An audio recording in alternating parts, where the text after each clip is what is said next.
E daí você teve a ideia de trazer um second hand, quer dizer, criar um second hand Sim. no Brasil por inspiração do The Real Real, que é um second hand famoso dos Estados Unidos. Mas foi numa época em que quase não existiam second hands de luxo aqui no Brasil. Isso foi 2014. Exato. Como que foi, assim, essa primeira ideia? As pessoas te apoiaram?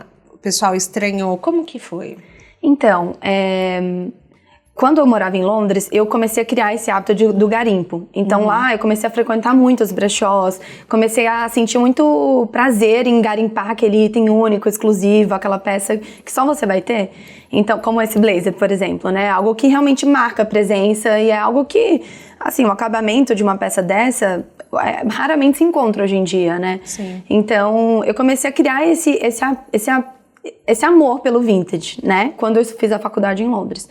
E quando eu voltei para o Brasil, mais ou menos um ano depois, foi quando eu fundei um Pretty New, estava conversando com a minha amiga, e a gente estava falando sobre alguns brechós no Brasil, e falando que, principalmente em Brasília, a gente não achava nenhum que atendesse às nossas expectativas, que atendesse às nossas amigas, o público que a gente tinha na nossa base, que a gente conhecia. E eu falei, quer saber? Eu vou criar isso, eu vou conseguir unir duas coisas que eu amo, que é a moda, com algo que tenha propósito, né, de impacto positivo, de moda sustentável, e vou me desbravar nisso. Foi exatamente assim que começou, tipo, numa conversa, sem business plan, sem pesquisa de mercado. Sem business plan, sem nada. Sem business plan, sem nada. Foi muito de um feeling, tipo, eu vou desbravar, eu vou tentar. Tanto que eu trabalhava até com outra coisa na época. Eu comecei a fazer, tipo, part-time, assim, divulguei pras minhas amigas. Meio período. Meio período, exato. E divulguei para as minhas amigas, para nossa família, que super apoiaram. E aí eu comecei a vender itens das pessoas que eu conhecia, as pessoas mais próximas a mim. Obviamente demorou um pouquinho até eu receber um item de uma pessoa que eu não conhecia ainda. Mas desde o início, tentando ser um e-commerce. Sempre quis ser um e-commerce.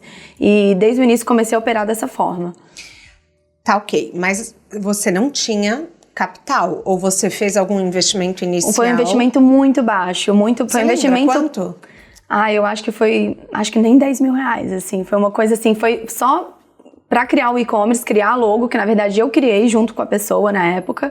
Obviamente a gente já passou por um rebranding de identidade visual. Hoje em dia não é a logo que vocês veem hoje do Pretty New, mas foi um investimento muito baixo, assim, de colocar o site no ar. A gente não fazia investimento em tráfego pago, nada do tipo na época, nem influenciadora.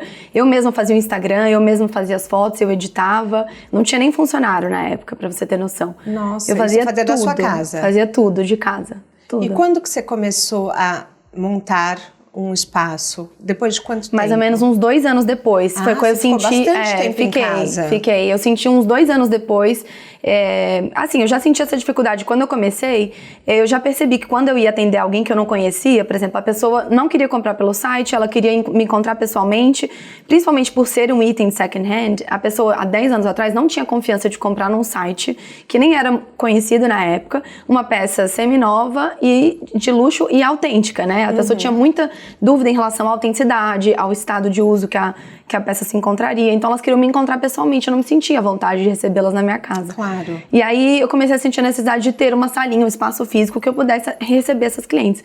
E aí foi que eu abri meu primeiro showroom, mais ou menos uns 2 anos depois, que foi nesse momento também que eu contratei a minha primeira funcionária. Sua primeira funcionária foi com uns 2 anos depois. Eu acho muito importante a gente falar, porque as pessoas idealizam, principalmente o mercado de luxo, o second hand e o mercado de luxo, vem essa questão de, eu preciso de uma equipe muito grande, eu preciso mostrar serviço, eu preciso impressionar. E, na verdade, às vezes, a excelência da sua curadoria já impressionava as pessoas, né?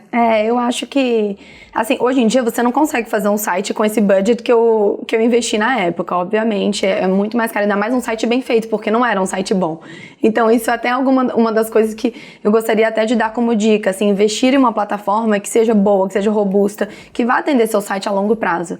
Mas como era uma coisa que eu tava iniciando, eu falei, vamos testar, vamos ver no que vai dar. Eu também não quis arriscar muito, né? Queria ter um feeling, primeiro ver se era aquilo que eu realmente gostava.